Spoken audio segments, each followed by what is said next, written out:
I want to turn to the issue of abortion. President Trump, you've often touted that you were able to kill Roe v. Wade. Last year, you said that you were proud to be the most pro-life president in American history. Then last month, you said that your administration would be great for women and their reproductive rights. In your home state of Florida, you surprised many with regard to your 6-week abortion ban because you initially had said that it was too short. And you said, quote, I'm going to be voting that we need more than 6 weeks. But then the very next day, you reversed course and said you would vote to support the 6-week ban. Vice President Harris says that women shouldn't trust you on the issue of abortion because you've changed your position so many times. Therefore, why should they trust you? Well, the reason I'm doing that vote is because the plan is, as you know, the vote is, they have abortion in the 9th month. They even have, and you can look at the governor of West Virginia, the previous governor of West Virginia, not the current governor, who's doing an excellent job, but the governor before, he said the baby will be born and we will decide what to do with the baby. In other words, we'll execute the baby. And that's why I did that, because that predominates, because they're radical. The Democrats are radical in that. And her vice presidential pick, which I think was a horrible pick, by the way, for our country, because he is really out of it. But her vice presidential pick says abortion in the 9th month is absolutely fine. He also says execution after birth. It's execution, no longer abortion, because the baby is born, is okay. And that's not okay with me, hence the vote. But what I did is something for 52 years. They've been trying to get Roe v. Wade into the states. And through the genius and heart and strength of 6 Supreme Court justices, we were able to do that. Now, I believe in the exceptions for rape, incest, and life of the mother. I believe strongly in it. Ronald Reagan did also. 85% of Republicans do. Exceptions. Very important. But we were able to get it, and now states are voting on it. And for the first time, you're going to see, look, this is an issue that's torn our country apart for 52 years. Every legal scholar, every Democrat, every Republican, liberal, conservative, they all wanted this issue to be brought back to the states where the people could vote. And that's what happened. Now, Ohio, the vote was somewhat liberal. Kansas, the vote was somewhat liberal, much more liberal than people would have thought. But each individual state is voting. It's the vote of the people now. It's not tied up in the federal government. I did a great service in doing it. It took courage to do it. And the Supreme Court had great courage in doing it. And I give tremendous credit to those 6 justices. There is no state in this country where it is legal to kill a baby after it's born. Madam Vice President, I want to get your response to President Trump. Well, as I said, you're going to hear a bunch of lies, and that's not actually a surprising fact. Let's understand how we got here. Donald Trump hand-selected 3 members of the United States Supreme Court with the intention that they would undo the protections of Roe v. Wade. And they did exactly as he intended. And now in over 20 states, there are Trump abortion bans, which make it criminal for a doctor or nurse to provide health care. In one state, it provides prison for life. Trump abortion bans that make no exception even for rape and incest, which understand what that means. A survivor of a crime of violation to their body does not have the right to make a decision about what happens to their body next. That is immoral. And one does not have to abandon their faith or deeply held beliefs to agree. The government, and Donald Trump certainly, should not be telling a woman what to do with her body. I have talked with women around our country. You want to talk about this is what people wanted? Pregnant women who want to carry a pregnancy to term, suffering from a miscarriage, being denied care in an emergency room because the healthcare providers are afraid they might go to jail, and she's bleeding out in a car in the parking lot. She didn't want that. Her husband didn't want that. A 12 or 13-year-old survivor of incest being forced to carry a pregnancy to term. They don't want that.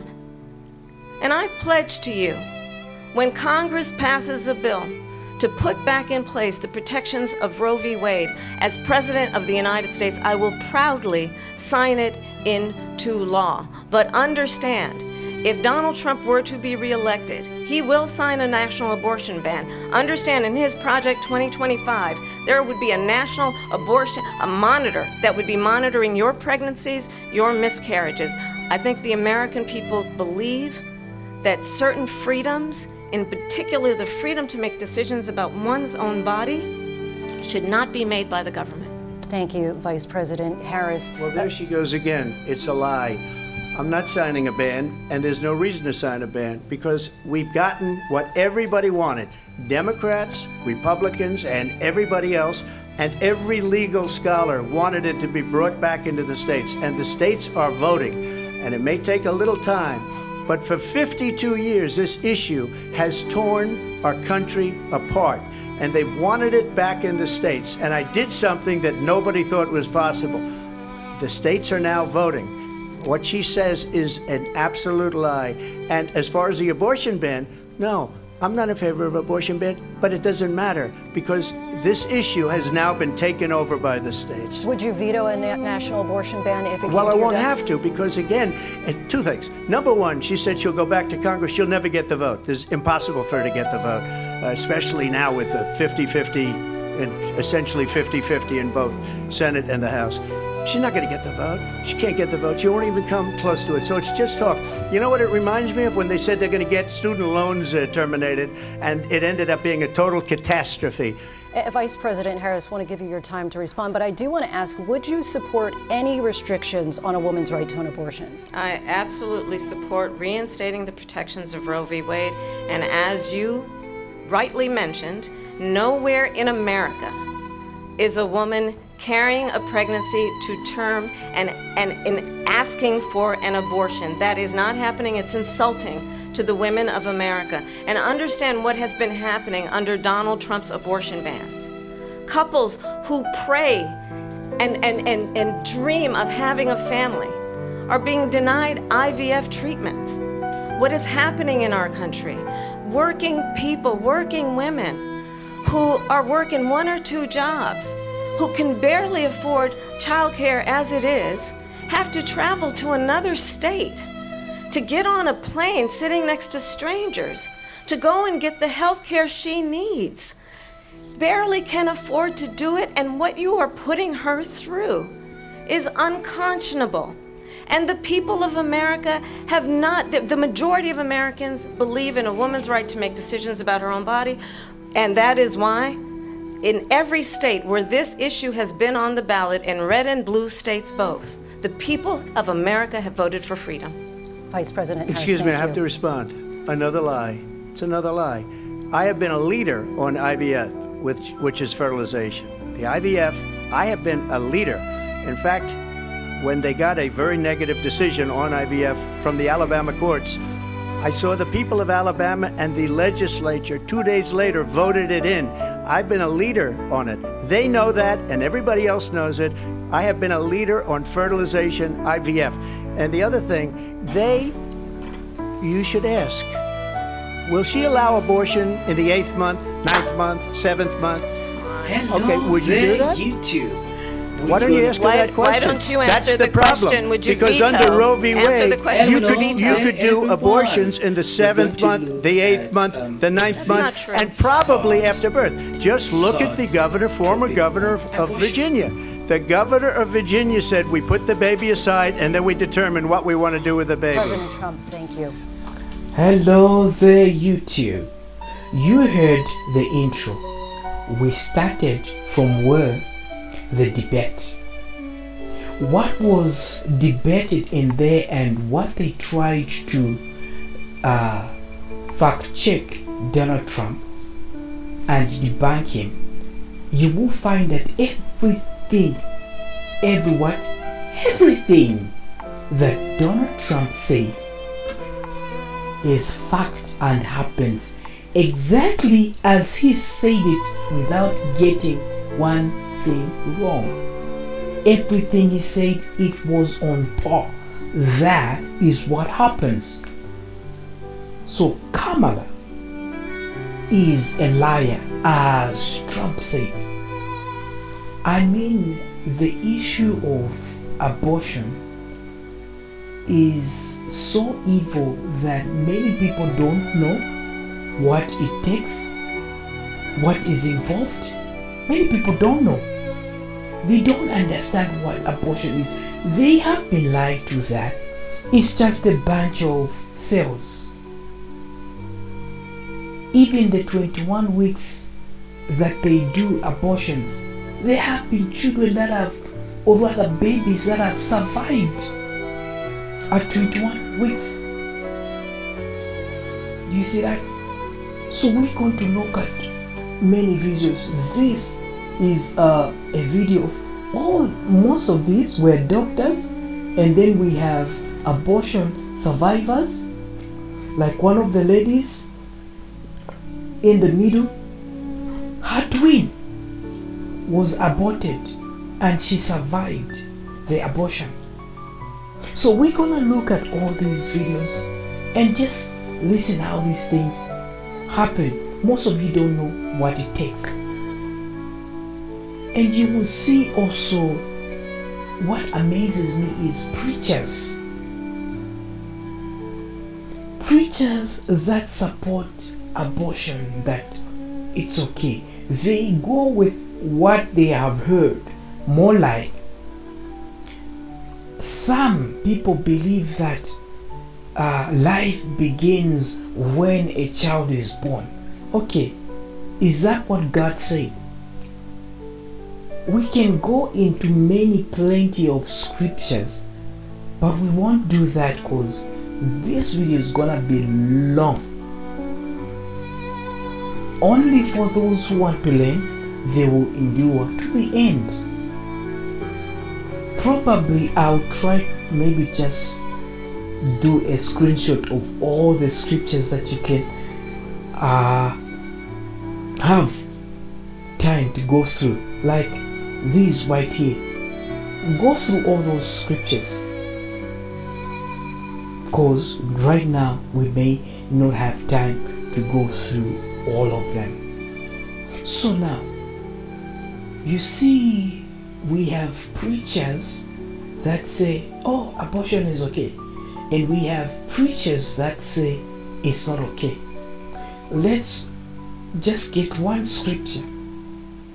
Why did God tell Jeremiah that before you were born, before you were conceived in your mother's womb, I knew you?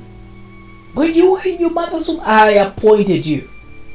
Okay, so God knew Jeremiah before he was conceived, right? And what if the mother aborted him? Let's talk. Dear preacher, I mean, it is shameful that many preachers have come out to support abortion, and I believe they need to repent, because without repentance, my dear, you might miss heaven. Because you supporting, you mislead many that go and do the practice. So what does that mean?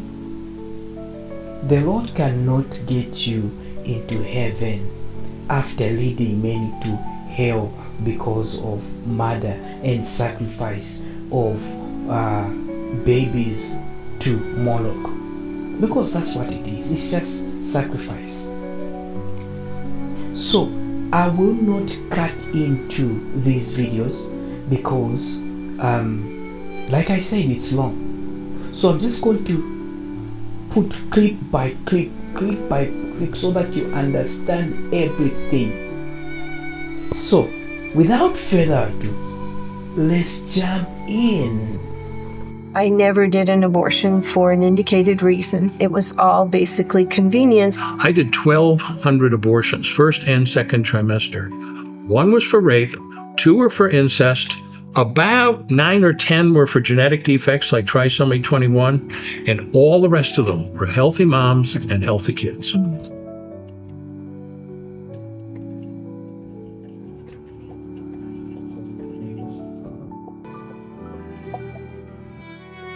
My name is Claire Colwell. I am an abortion survivor.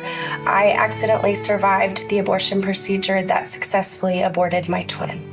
My name is Emily Rarick. I had 2 abortions and live with abortion regret. My name is Gigi Davis. I had 5 abortions and lived with abortion regret for almost 10 years.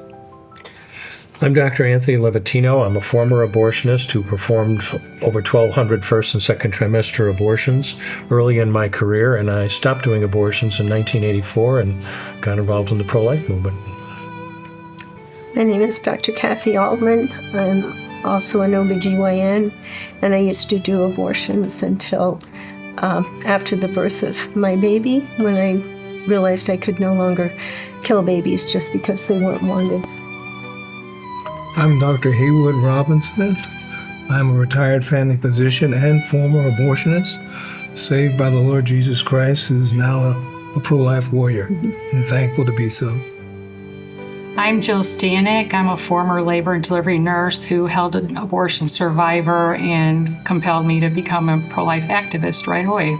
I went to work at Christ Hospital thinking on the southwest side of Chicago, thinking that I would be safe from moral and ethical dilemmas like abortion, because who would think that a hospital named Christ could possibly be involved in such a thing?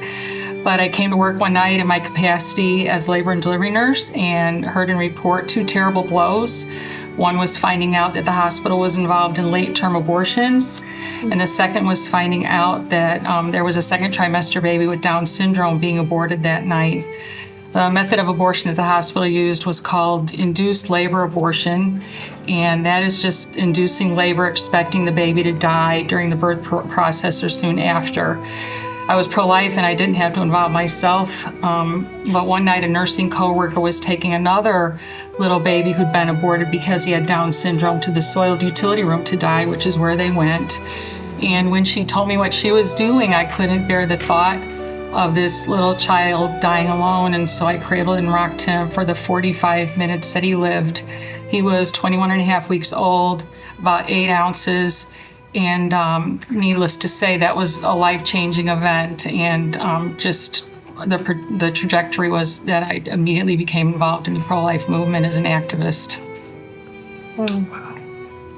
I'd like to ask the former abortion doctors something that I've heard in the past, that at a certain point, committing abortions can become kind of like a bloodlust to certain abortionists, and they get some sort of, I don't want to say thrill, but positive feeling from committing abortions. And I wonder, not that you experienced that, but have you heard that? Have you seen it? I felt I was doing something really good, and so I was very proud of what I was doing. And I'll have to say, as I was, and it embarrasses me to say this, but when I was learning to do D&E abortions, it's such a challenge, technically, that I felt really proud of what I was doing, and it was sort of, the bigger the better. That's a terrible thing to say, but that's how I felt. Yeah. Blocking the name of the abortionist in Kansas who... Tiller. George Tiller. I'd never met George Tiller, so I can't tell you exactly what he's thinking. But on the other hand, it was my understanding that George Tiller, who did a considerable number of late-term abortions, actually had a crematoria on his property, and he was the only one who would work that crematoria. I don't know what his thought processes were. I can't even imagine that, but that's the only thing along those lines that I ever heard. I never felt any euphoria with it. I think I suppressed most of my emotion and just wanted to get through it. I was doing it because of the money and just wanted to get out of there as fast as I could. So it basically suppressing the humanity of the child. But I'm very curious, that 45 minutes with that child, what it must have been like for you, and if you endured any persecution for that. Oh, holy cow.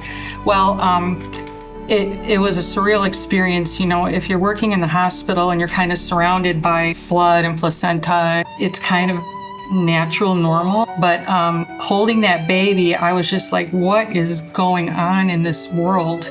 And I'll say that at this point, this was in 1999, babies at that point at that age were too young to save, so there was nothing that I could do to help that baby. But I remember I started out holding the baby. The baby was on his way to the soiled utility room because his parents didn't want to hold him, and my nurse friend didn't have time to hold him that night, which is why I held him. And I remember first going and sitting out at the nurse's station with the baby, and somebody came by and kind of lifted up the blanket. They were going to go, ooh, ooh, and then they went, ooh, and put the blanket, back down. And then the charge nurse asked me to go back into a recovery room, which was empty at that point, and kind of hide what I was doing, so to speak. But what I do remember is when he was still alive, their skin is so thin at that age. And I remember I had to hold him up against the light to see if I could see his heart beating through his chest wall. Mm-hmm. And when he passed away, I folded his little arms across his chest, tied them together with a little string, wrapped him in a shroud, and took him to the morgue where we took all of our dead patients. So the hospital knew exactly what it was doing. It was killing a child, a human being.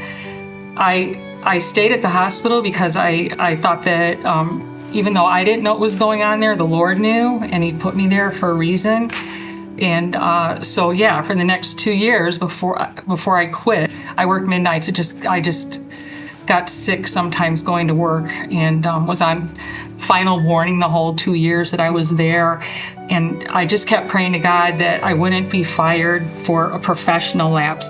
On any given night, as you know, you can do anything like that they can term as being negligence or something.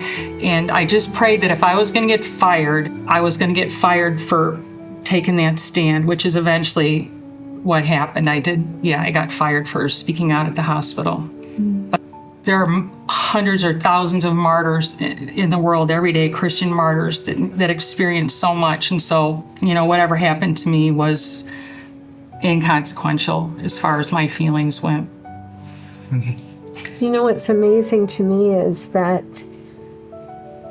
and this goes to the division in our minds, but I remember I had a woman who ended up with an abdominal pregnancy. Her baby, I guess, was a cornwall pregnancy in the corner of the uterus, and it ruptured into the abdomen.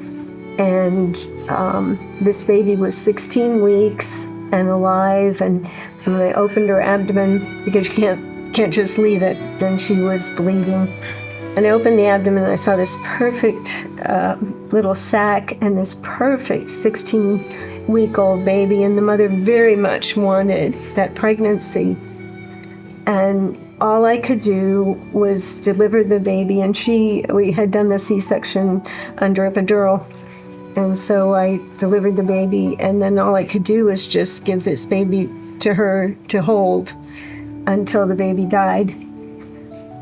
And yet I could turn right around and dismember a baby that size in the womb. And it's still inconceivable to me how that can happen. How can we be that way? I think what you're talking about is like a blindness or something. Yeah, and I'm guessing that's what you experienced. Just what was the awakening like when all of a sudden the blinders did come off? I never believed that what I was doing was okay. I always felt that it was wrong, but I felt that I had to. I didn't feel like I had another option. So for me, there wasn't this moment of like realizing, oh, I committed murder. I think in my heart, I always knew that. It was just finally coming to the point that I admitted it to myself. And that was when I saw the humanity of my son and learned about his development. And it was very, very hard. It was very shocking, and finally having to just come to terms with that was very painful. Mm-hmm. Yeah, that blind, I call it a blackout moment. Mm-hmm. Every time I would go into an abortion appointment, I would literally shut down my mind. my thoughts, my emotions. I was shut down, my senses. Anyone that tried to speak to me in that moment, I just would block them out. I would like black out, like as if, someone gets really drunk and they don't remember what happened the previous night or whatever, so that I could get through the appointment and then just deal with the emotional, mental consequences later. And it would work temporarily. It would work. And then when I would get through the emotions, however long that lasted, whether it was weeks or months, then it was somehow I went back to normal, and then I was able to do it again. And it wasn't until I broke free of the deception and I confessed what I was doing and I was honest about what I was doing, that all the pain really hit. All of the emotions, everything I had backed up inside of my mental, inside of my spirit, finally hit. And when it hit, thank God, I was in a place of healing. I was in a place of, I had, post-abortive ministry around me to help me carry that weight. So if I would have done that on my own, I think I would have I wouldn't be sitting here today. I'll say that. So I know many women, they go into these abortion appointments and it looks as if they are just okay with it. It looks as if they are, they woke up that morning like, yeah, I'm ready for this. But I can guarantee most of them are blocking something. They're turning off something in their heart so that they can go through that horrendous act. I do have a quick follow-up question. Did you both go through abortion healing? If so, do you think it's kind of mandatory to help with healing or no? I have had therapy, but not specifically for my abortions. I found out after being in therapy that my therapist was pro-choice, so she was not really able to help me heal. My healing has really just been through prayer and seeking God for help. Okay. I specifically went through a post-abortion Bible study, and it was written by a woman who was post-abortive herself, and she was led to help many women in this way. And so a lot of the homework assignments, the video series that goes along with it was specific to, going back into those dark moments and realizing what you've done, doing assignments where you're writing letters and you're forgiving, all parts of the abortion experience. And I remember one of the homework assignments, there was a prompt that we could write a letter to the doctor, the abortion doctor. I'll be honest, in that moment, I didn't have anything to write, but I was more ashamed of what the doctor thought of me. Interesting. Wow. If that would allow me to lead into the question, what did you think of the women that came in there?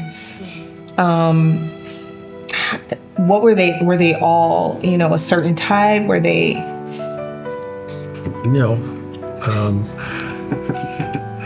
I think it's important, and I teach medical students, and I tell them, it's very important to understand that there's nothing trivial about an abortion decision. I know a lot of people make it sound that way, and that's not really the case.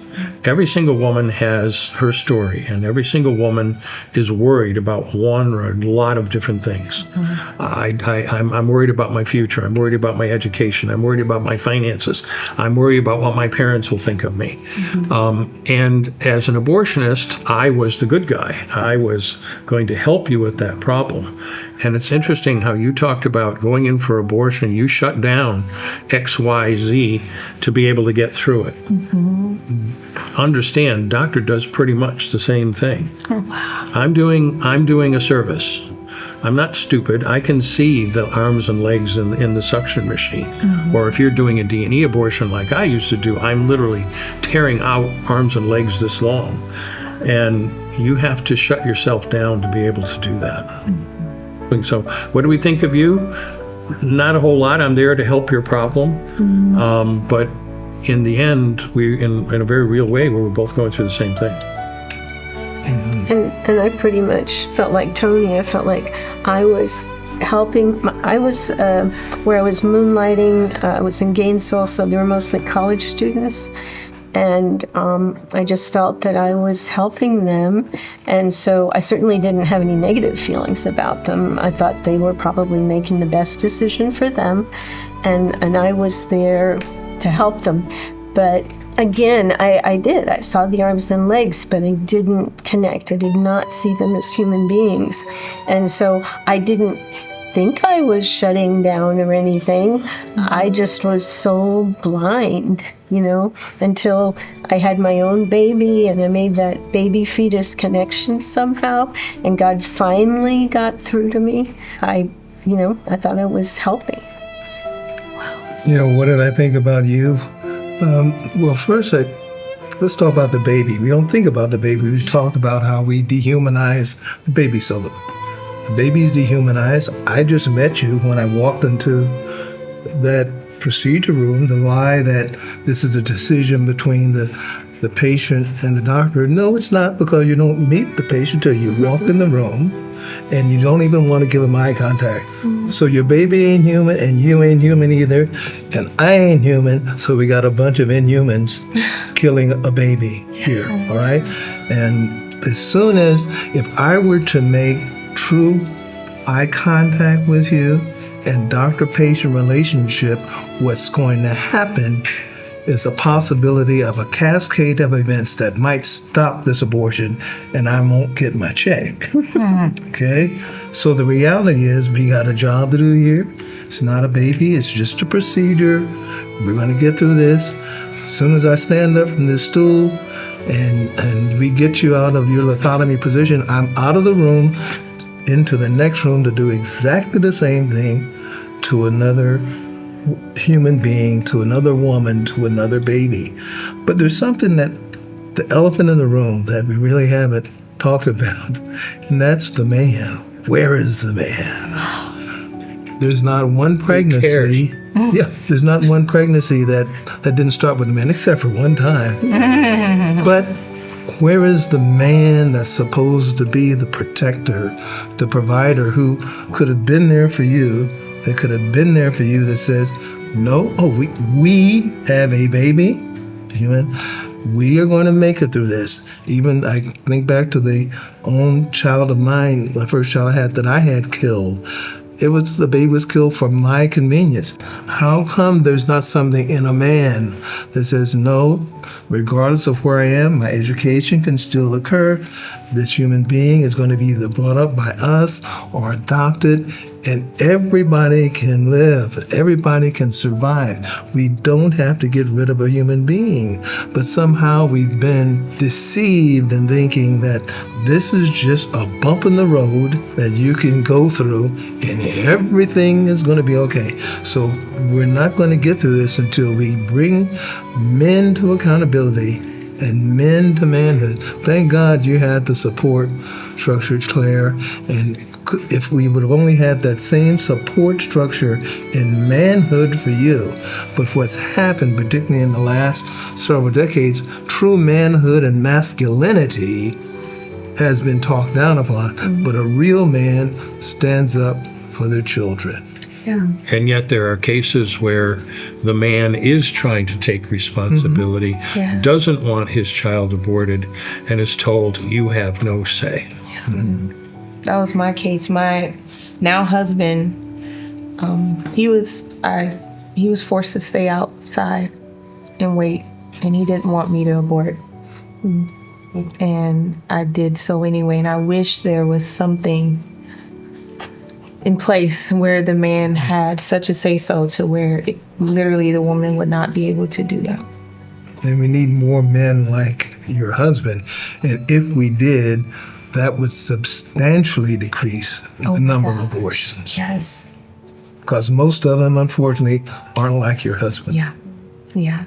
What saddens me now is that our young women for so many years now have been told that if you want to succeed in the world, if you want to get your education, and you have an unplanned pregnancy, you've got to abort, or you're going to be poor, you're going to never crawl out of the hole. And that is such a lie. The reason I had an abortion was because I was afraid. It was right before I was entering medical school, and I thought, if I'm pregnant, I won't be able to become a doctor. And then after I got there, I met all these women who had had their babies first, and then they went to medical school. And I know so many professional women that have had their children, they had their cake in '82, and that you don't have to have an abortion to succeed as a woman. That's the biggest lie, and it has given the government and business an easy out, because then they don't have to worry about maternity care, child care, or anything else. And we need to reverse that. What I find interesting, listening to the three of your stories as women who have had abortions, is that right now we're so often told that the reason that we need abortion right now in our country is because of the life of the mother might be in danger, or the mother may have gone through rape or incest. And so we're being told that we need abortion mostly for those reasons. But what I'm hearing from each of you is that you had an elective abortion. It was a choice to have that abortion. And so my question for the three of you is, in your experience as former abortion doctors, when you entered that room to meet that woman for the first time to perform her abortion, did you know her circumstance? Did you know the reason that you were performing that abortion? And the reason I'm asking is because my birth mother was 13 when she had her abortion. And my birth mother, like both of you in your experience, because you've told me before, is that nobody spoke to her in the room that day. Nobody asked her what her choice would have been, what the reason was for having the abortion, what maybe they could have done to support her to be able to enable her to have the child if she wanted to. And so the doctor performed this abortion without knowing any of her circumstances, knowing that she was 13, not knowing if she was being coerced into this abortion by her mother who accompanied her. If you didn't know the circumstances and the child was young going in to have an abortion, did you ask more questions, or did you just perform the abortion? And aside from your experience, what do you think is common practice for doctors now that are still performing abortions? My practice was a little different than some other doctors. We weren't running an abortion clinic. It was a regular OBGYN office. I didn't care one bit whether you wanted an abortion or wanted your baby, because I was going to take care of you either way. You wanted an abortion, great. You wanted to have your baby, great. I'm taking care of you in any case. And we very carefully counseled, which is not the normal experience, but we very carefully counseled all of our patients. Every one of our patients got an ultrasound, and we did not charge for that, because I didn't want to be in a position where I thought I was doing a 10-week abortion in the office, and it turned out to be a 14-week abortion. Now I'm going to get into trouble, and so is my patient.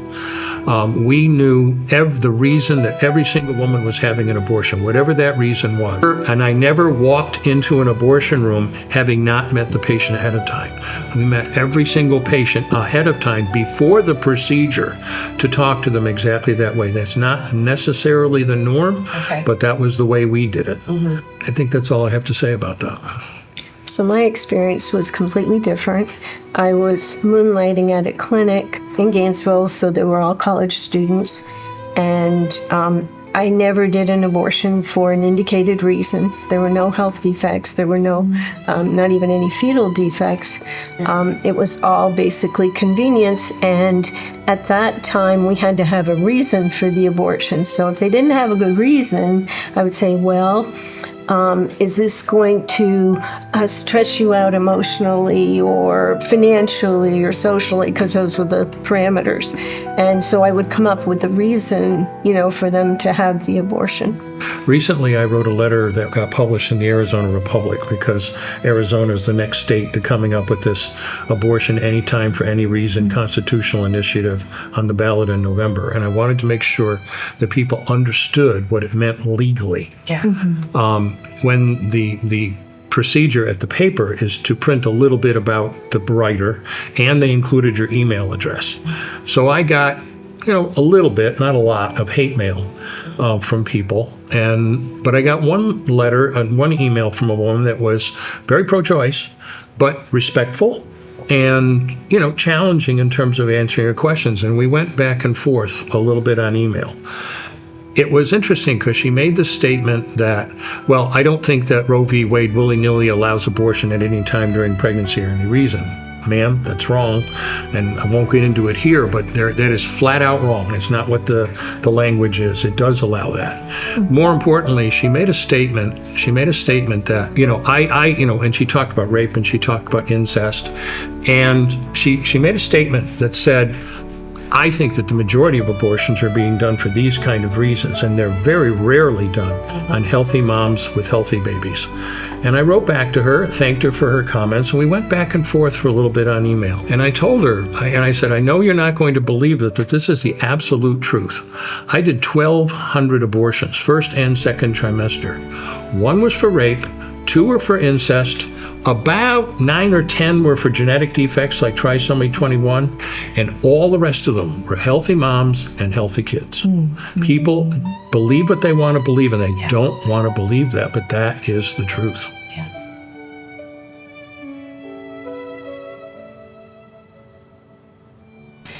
I think my most profound or eye-opening experience with abortion was, there's 2 parts. One was meeting my birth mother because she told me about her abortion. She was 13 years old, and I saw this deep pain and regret in her eyes. I knew, as soon as I saw it, I knew that I had never experienced a pain like that before, and it humanized the unborn baby for me because I am just like my twin. And so that definitely opened my eyes to the reality of abortion and what we're missing. And then I gave birth to my daughter.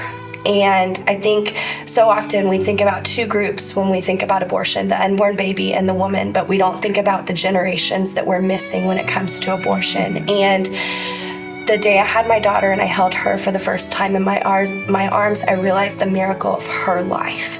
Because if one choice that my birth mother had made had been successful in my life, if I had been aborted, my little girl wouldn't be here. And so I realized that day the generational impact of abortion and just truly how many people are impacted through abortion and just through one woman walking through the doors of an abortion facility. That was life-changing for me because I had focused so many years on just me and my birth mother and our pain, but then to see my little girl, and she's cuter than me, and she's just the sweetest thing, and to think that we would be missing out on her because of that abortion. Funny, I love movies, and this is going to be a little odd, but all I could think of was a line from Gladiator. What we do in life echoes into eternity. My most profound moment was when I realized the humanity of my son, Hudson, and then having him and my 2 other children and getting to hold my children and seeing how much I love them and how worthy they are of life and dignity, and just realizing that I robbed my 2 children of that when I aborted them. My most profound moment was when I realized and I was educated that abortion has disproportionately affected the Black community.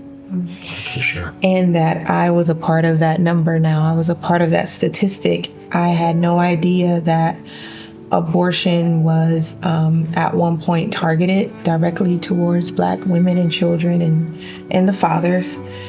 And that it was mainly successful because of the silence in the Black community.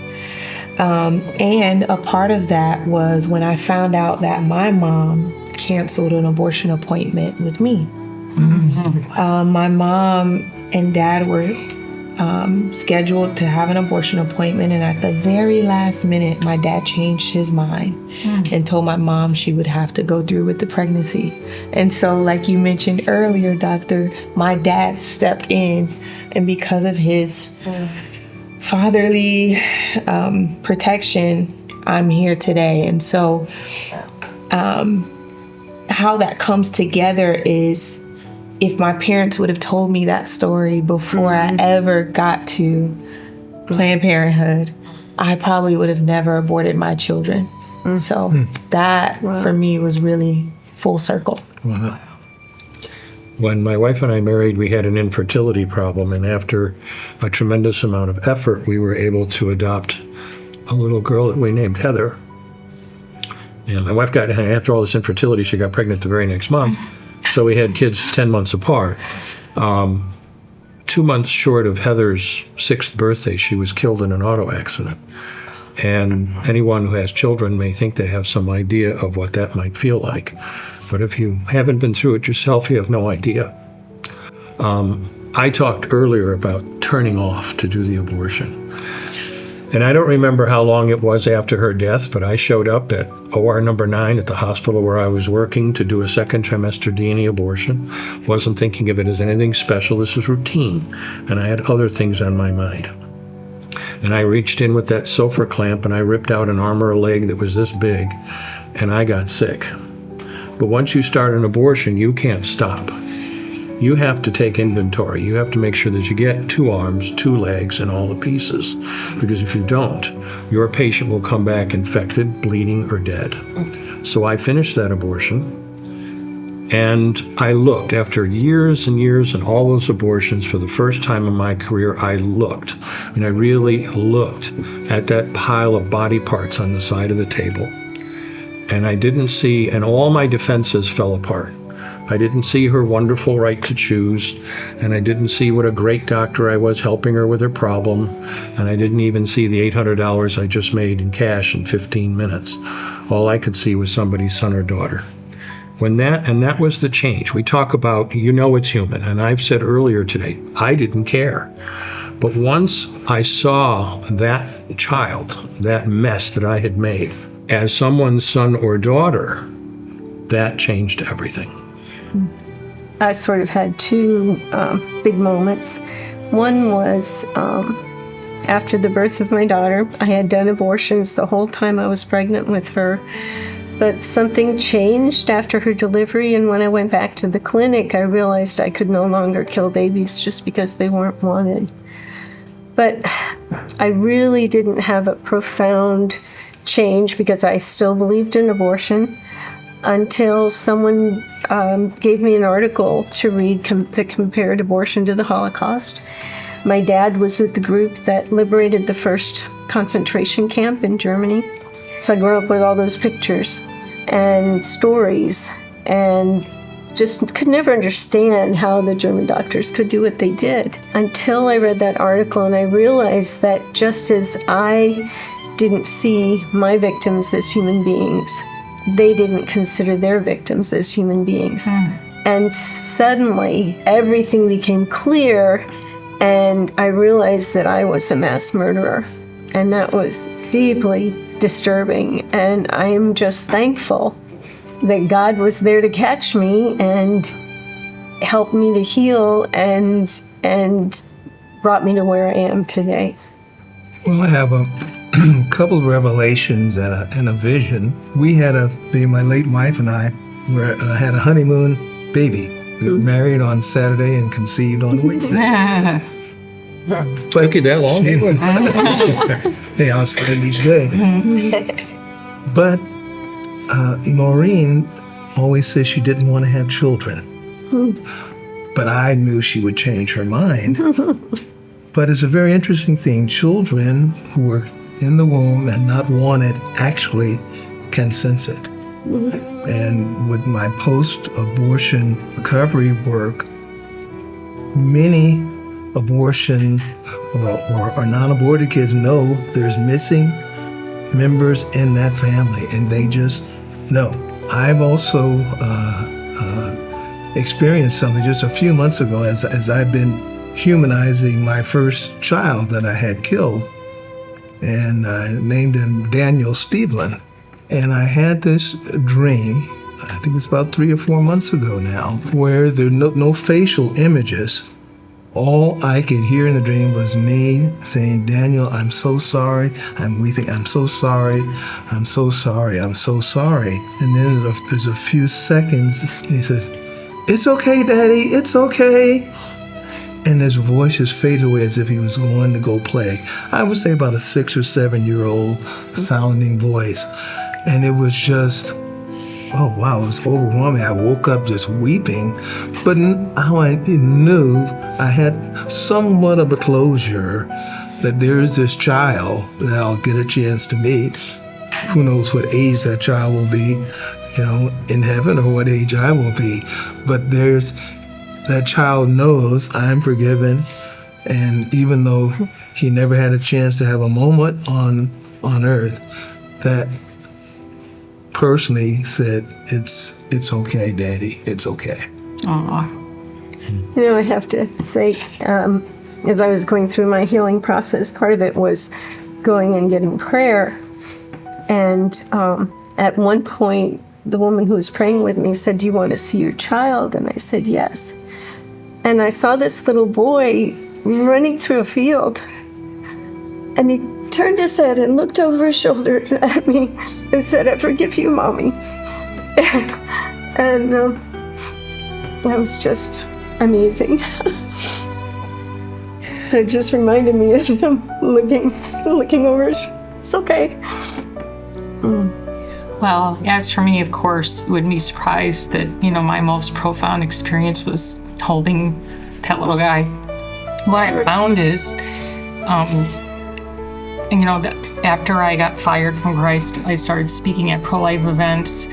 And when I would tell the story of what happened at Christ with me and then other babies I knew of, that story had a profound impact on pro-lifers who, I'm pro-life, I'll come to this event, I'll support this pregnancy care center, and then they find out, their eyes are open and they're like, wow, abortion has really gotten pretty bad here.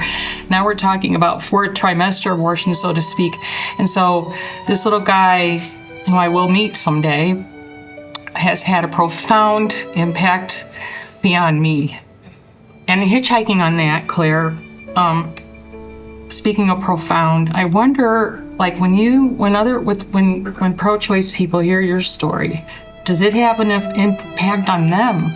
Yeah, I mean, I know that I have talked to a lot of people who are pro-choice. I actually have a lot of protesters will come to see me speak sometimes, and they have nothing to say. We can share our testimonies and they are completely silent, and I think it's because my humanity and the fact that I was a twin, the fact that when you look at me, you're looking at my twin, you're looking at the aborted baby, you're looking at the humanity of the aborted baby.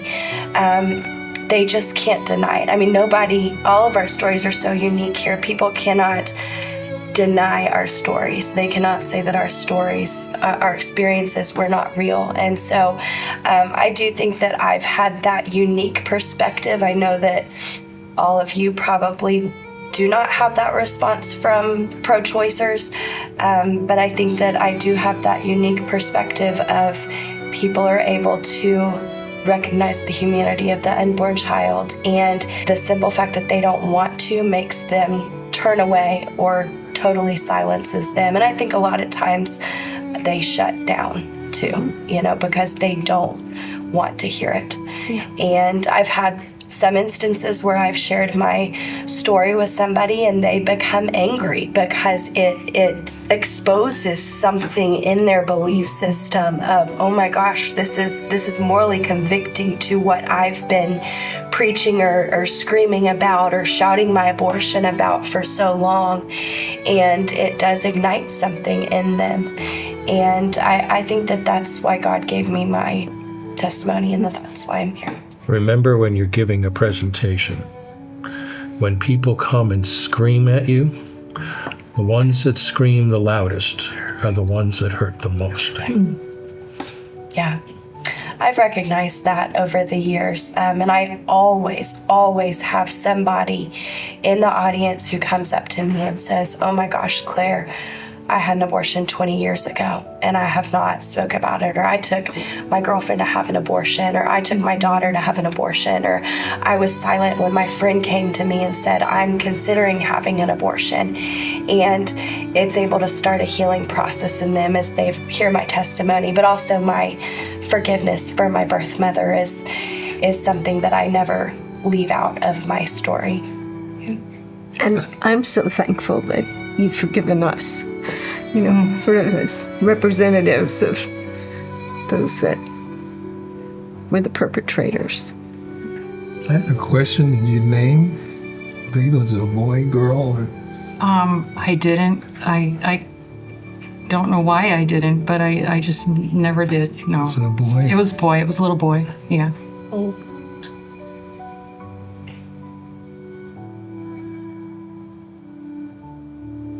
Abortion impacts everyone, even if they don't know it, just purely on the demographic level, because more girls are aborted than boys in foreign countries, for instance. We know from stats that at least over the past 2 decades, at least 1 billion babies have been aborted worldwide. That's like 1/8 of the population of the world. And when you think about, for instance, a country like China, they had the one-child policy now too. Girls were aborted. There's a huge lopsided sway of boys over girls. These boys will never get married. My thought is perfect candidates, to take that testosterone and, be weapons in an army. Who knows where that's going to lead? And it also has a huge impact on child trafficking worldwide too, because girls are at a premium, especially, in Asia, in Eastern countries. And those are just 2 consequences that people don't realize are affecting them. And it's probably in the future going to impact us very badly in ways we don't know yet. Well, does that process end? I think the process of healing and grieving on some level continues till the day you die. For one purpose, it's that we're never perfected in our grief and sorrow. It's something that's part of our past and you can't erase it. It can be forgiven and it is covered in the blood. However, we are physical, mortal beings with those scars. We will always see those scars. But the benefit of that is that the fruit of recognizing and having that grief is that we can still make a greater impact on others who haven't realized that same grief. And does everyone get to the point where they can have that grief? Unfortunately not. My wife and I happened to be in Nebraska last week at in Carhart's, the late Dr. Carhart's clinic there, or facility, where thousands upon thousands of babies were killed, and he was Tiller's understudy. Exactly. I don't know what can happen on the deathbed, but he may have died after going through a lifetime where he was in his 80s, shuffling from room to room, killing late term and earlier term babies. There is a point, we don't know what it is, and I'm not going to pretend that I know that, where a person can become reprobate, where a person has gone too far, and may God have mercy on their soul. I don't think on a more personal level, I don't think any woman can kill her child and remain unscathed. Yeah. And it's either after she has another baby, she suddenly realizes what she has done, or the fact that she can't have another baby. Or it could be the loss of a friend's baby or whatever. But I think eventually they realize what they have done. Unless you say they're so reprobate, they're totally blank. But I think it's a lie that abortion is the solution and it'll make everything better. I think that's a blatant lie, because I think eventually they will regret what they have done. I killed 1,200 kids. How can you make up for even one of them? I can't. So now I do everything I can to save as many as I can. And I agree. I'm so thankful that God has given me the platform He has, that He's taken the very worst thing in my life and turned it into good. And my poor husband, every time something comes up, I say, honey, is it all right if I go? He said, I don't want to be the one that stops one baby from being saved. And so he's a gem. It's my hope that there's maybe an abortionist who may watch this video and whose heart is changed, and there will be no telling how many other babies are going to be saved because of this wonderful ministry and Lila and Live Action. Just all of us making that impact and knowing that God can anoint this medium of video. That's why we're all here. One way I've dealt with grief is to get rid of the lie that healing happens overnight. And because, going to that appointment, having those multiple abortions did not happen overnight. And so how can I expect, a traumatic thing like that to just disappear so I tell myself and I tell girls that I get a chance to speak to who are both post-abortive and are hurting that healing is a lifetime, and God is so gracious and so gentle, but with a firm grace to get us to each level of our healing journey and help us in those points, even this here today. No matter how many times I've spoken, I didn't know I was going to cry this much here at this table, but even this here today has healed more parts of my heart that I didn't even know were still unanswered and hurting. And so that is one way I grieve, is just every moment that a new area is touched, I just deal with it. I get through it. I have the Bible, I have prayer, I have my tools ready, and I have a great community of other leaders and those who have healed for many more years than myself to reach out to. So that is the key thing, is to do not do this healing journey alone. I agree with Gigi. The thing that has helped me to heal the most is sharing my story, and to also try and keep other women from making this choice, and just bringing glory to God by sharing the truth. That has been very healing. The way that I have healed the most, I think, is through choosing to forgive.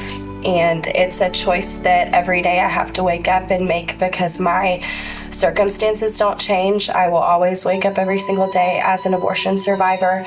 My circumstances surrounding my birth, being aborted, unwanted, rejected, those circumstances never change. But every day I can wake up and I can choose to forgive, and I can choose to not let my circumstances define me.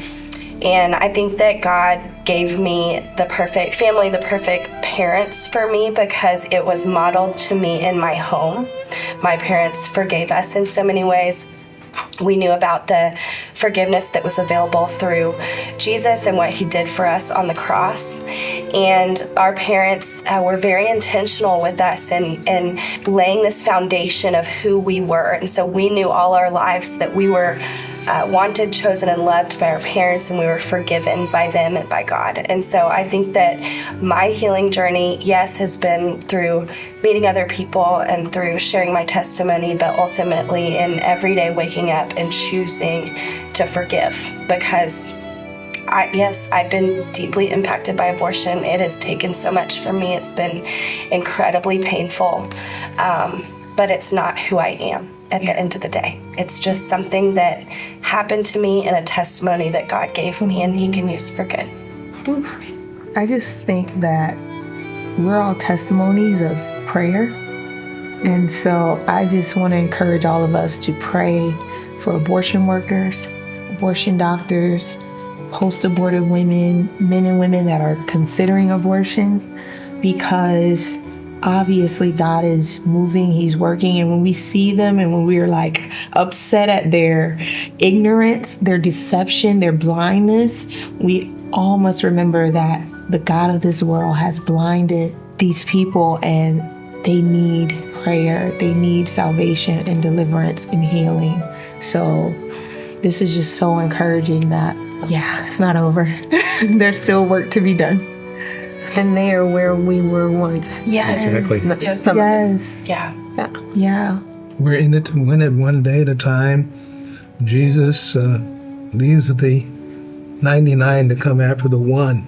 And when you're lost, he finds you. Many people say, well, how did you find Jesus? I said, yeah, I'm lost. He found me and saved me. And that same, we're here about abortion and pro-life stuff, but it really boils down to it's about Jesus, how he can transform us. We are honored and blessed to be working under the King of Kings and the Lord of Lords, and he is a lot more offended than us by this whole taking of the innocents, and particularly through abortion.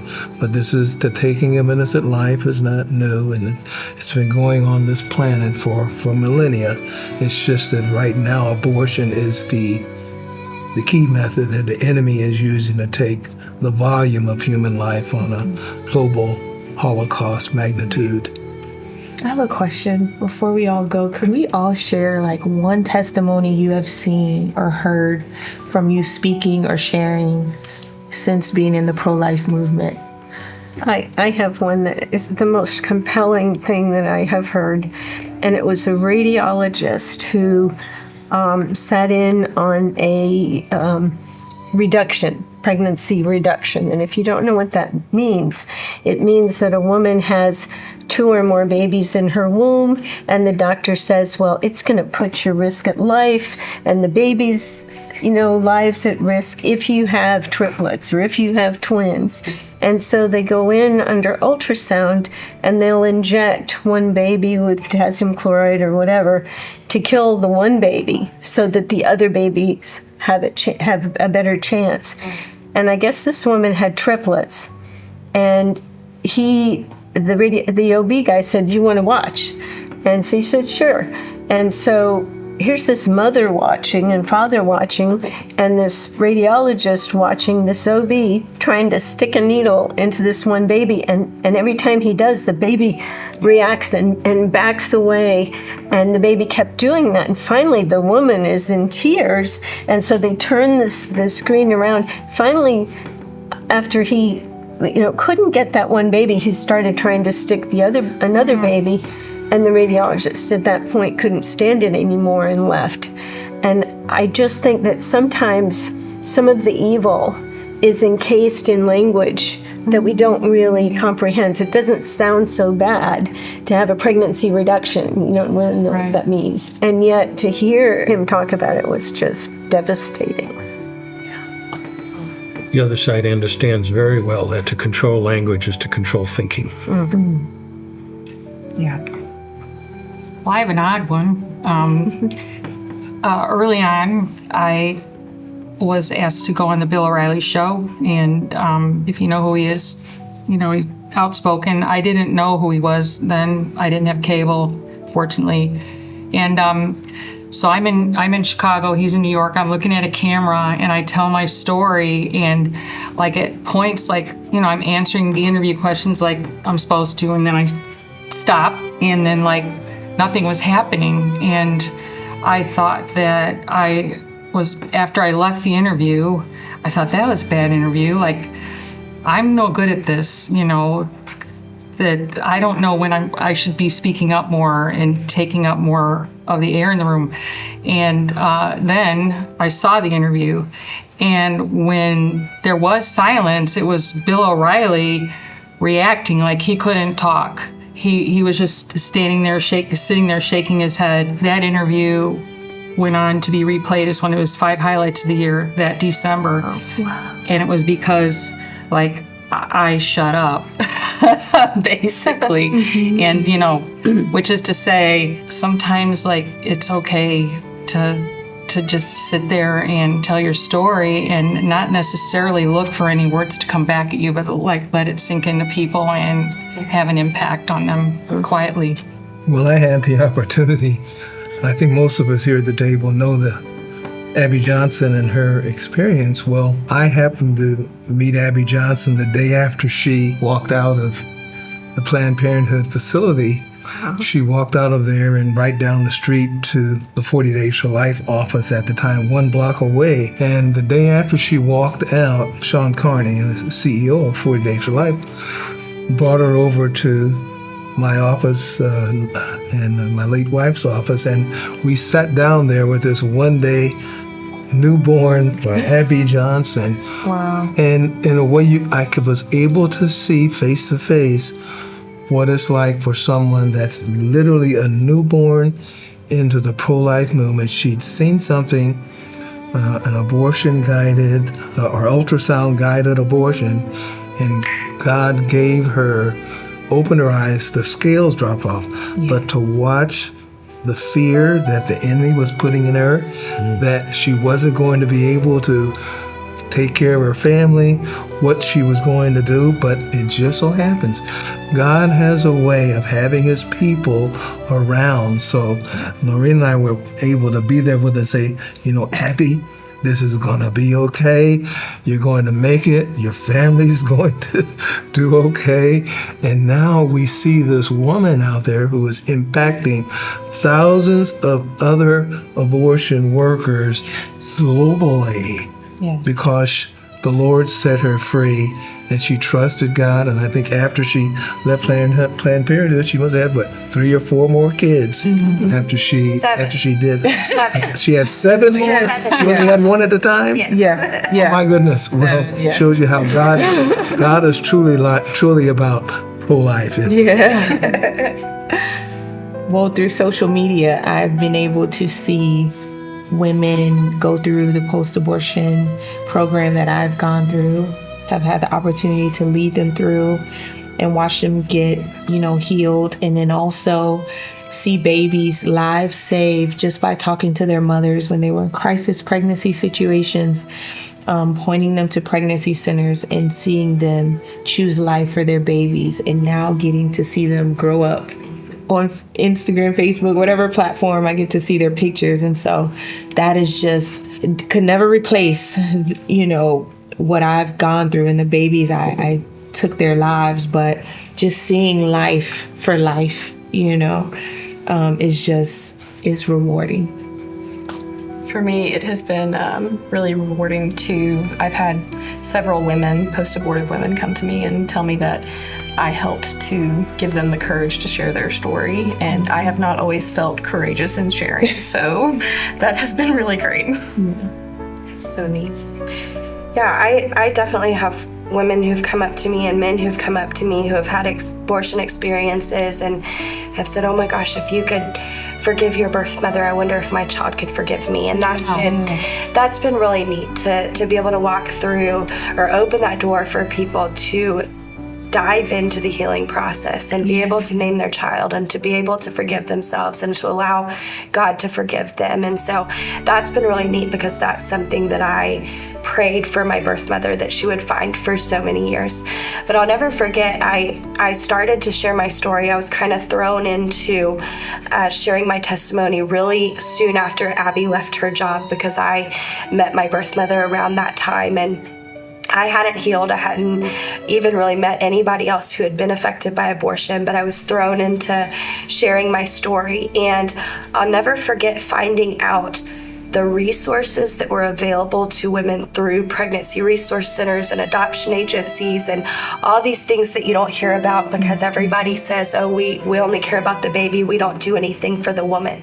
And realizing that women can call an abortion facility right now and ask for support. They can ask for diapers and wipes and all these things, and there's nothing available for them. Yeah. But then they can call a pregnancy resource center and be given everything they need for their baby. Everything that my birth mother said that she would have helped her choose life, would have empowered her to know that she could be a mother, that she was strong and capable of that. And knowing that they're giving all of this to them free of charge, Right. just from the kindness of their heart, walking alongside them, and up to 2 or 3 years after they have their baby. That was life-changing for me. And realizing, my family and I, we had not talked about abortion until I learned that I was affected by it. And I realized too, in the first couple times that I shared my story, that my family, and so many of us are guilty of that, my family's unwillingness to get uncomfortable and talk about things that are truly affecting us, like abortion, was actually sending women into abortion clinics as their safe place. And it was not allowing women to know that there is somewhere that they can go and that they can come to us. And so I think the most eye-opening thing for me at the beginning was just realizing, oh my gosh, there is support for women like my birth mother. And it is not behind the doors of an abortion facility. It is in the church, it is in the pregnancy resource centers, it is in the adoption agencies. And if my birth mother had only known that that was available to her, I might be sitting here with my twin next to me. My wife and I founded a pregnancy center in Las Cruces, New Mexico, and we made sure it was located across from my office because I was the first medical director, so I could help them after they took their ultrasound courses to shepherd them doing ultrasounds. And one young lady, I'll never forget, I ran over and the director said, "This lady's very, very hard on abortion, and we'll see what happens." And I walk in the room and, "Hi, I'm Dr. Levitina. We're going to do your ultrasound." Stone cold, just staring straight ahead, didn't say a word. Do the ultrasound. There's the baby's heart. There's the baby moving. There's the baby's fingers. And again, just stone cold. And I walked out and I said, well, you can't win them all. The next day, the director called me and said she changed her mind. Yeah. And another one was not quite that hard a situation, but a young lady turned out to have twins. And I still have the ultrasound in my laptop that I show students. 29 days from conception, twins, 2 heartbeats going on the screen at the same time. And the pregnancy center has a picture of those 2 boys, identical twins, when they were age 5 on the wall to remind people of that we're there. And it grates me when I hear, the frankly baloney about, well, these are fake clinics. There's nothing fake about a pregnancy center. Of course, the people who say that have probably never even been inside of a pregnancy center. Right. But it's the pregnancy centers that are giving women real choice. Yeah. So many women are exercising their choice because they think they have no choice.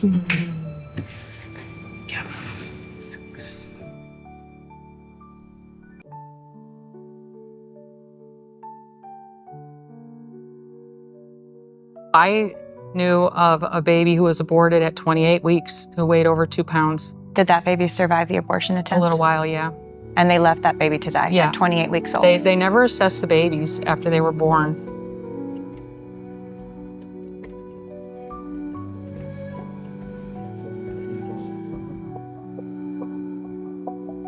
Jill Stanek, thanks so much for being here. Thanks, Lila, for having me. So I'd love to hear your story about how you first encountered abortion. Sure, I went to work at Christ Hospital on the southwest side of Chicago. Not knowing that it was involved in abortion, I never would have thought so with the name of the hospital. But I went to work in my capacity as a labor and delivery nurse one night and received 2 terrible blows. One was finding out that the hospital was involved in late-term abortion. I'd worked in the department for a year and didn't even know what was going on all around me. And the second was finding out that the method of abortion that the hospital used, called induced labor abortion, sometimes resulted in babies being aborted alive. And if they were aborted alive, they were shelved to die in the hospital's soiled utility room. I didn't have to participate because I was pro-life. But one night, a nurse friend was taking a little abortion survivor to the soiled utility room to die. And when she told me what she was doing, I couldn't bear the thought of him dying alone. He'd been aborted because he had Down syndrome. He was about 21 and a half weeks old. He was about the size of my hand, and he didn't move very much, using all of his energy, attempting to breathe. At that time, he wouldn't have lived even with help, but it was a life-changing event. He lived for 45 minutes, And I'd known what was going on at Christ before then, but after I held that baby, I just had to do something that propelled me into the pro-life movement.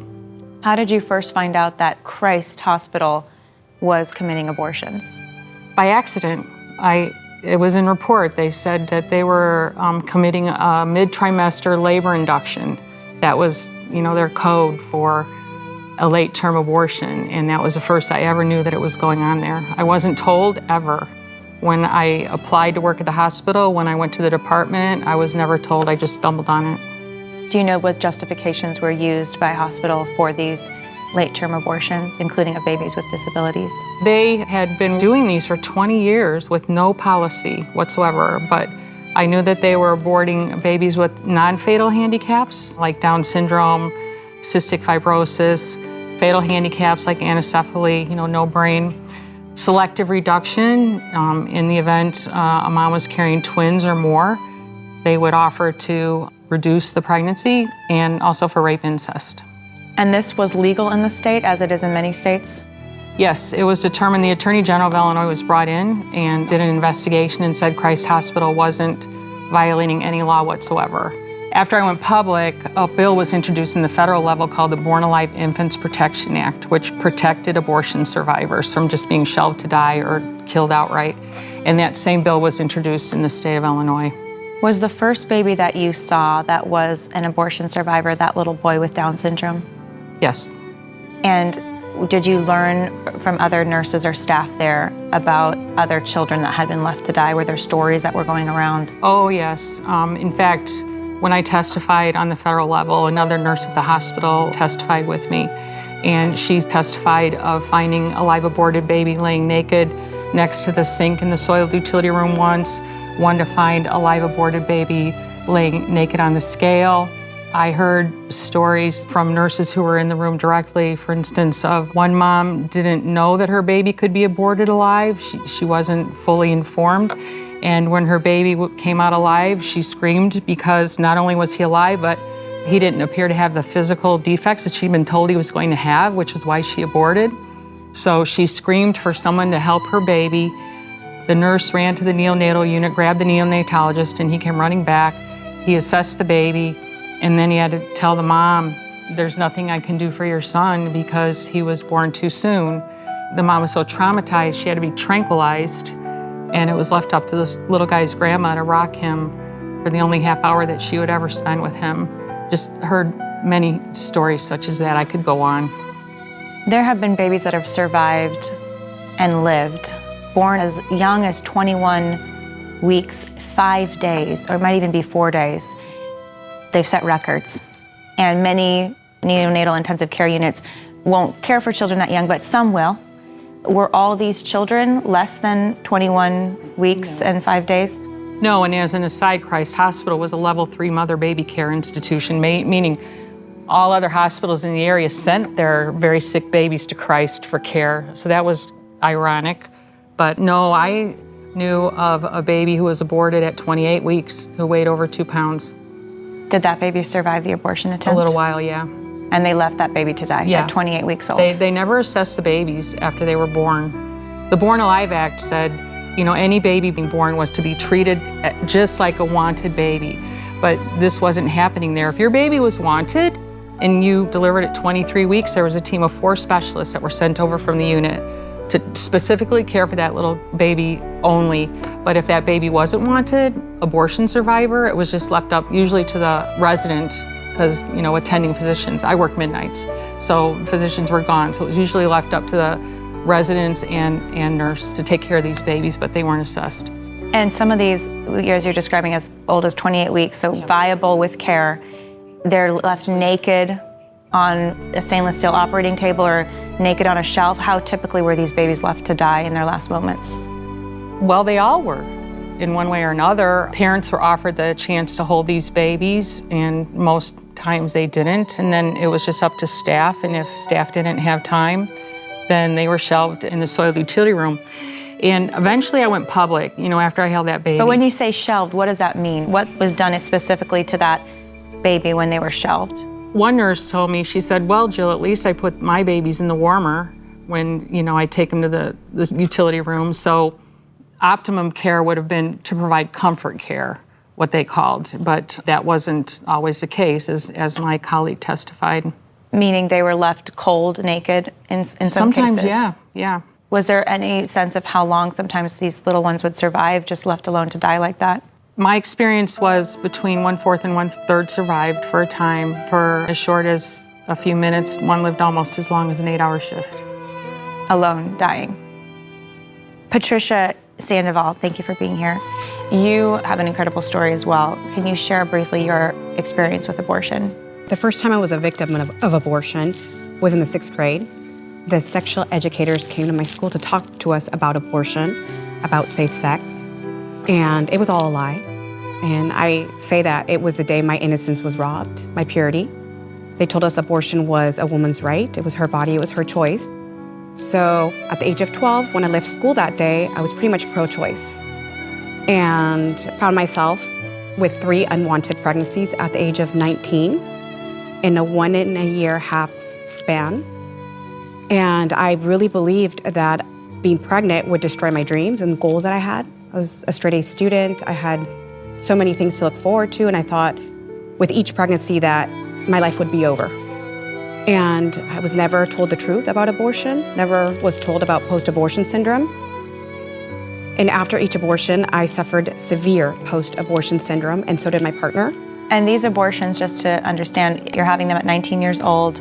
What kinds of abortions were they, and how far along were you in your pregnancies? The first one I was 4 months pregnant, and the last 2 I was about a month pregnant, 4 weeks.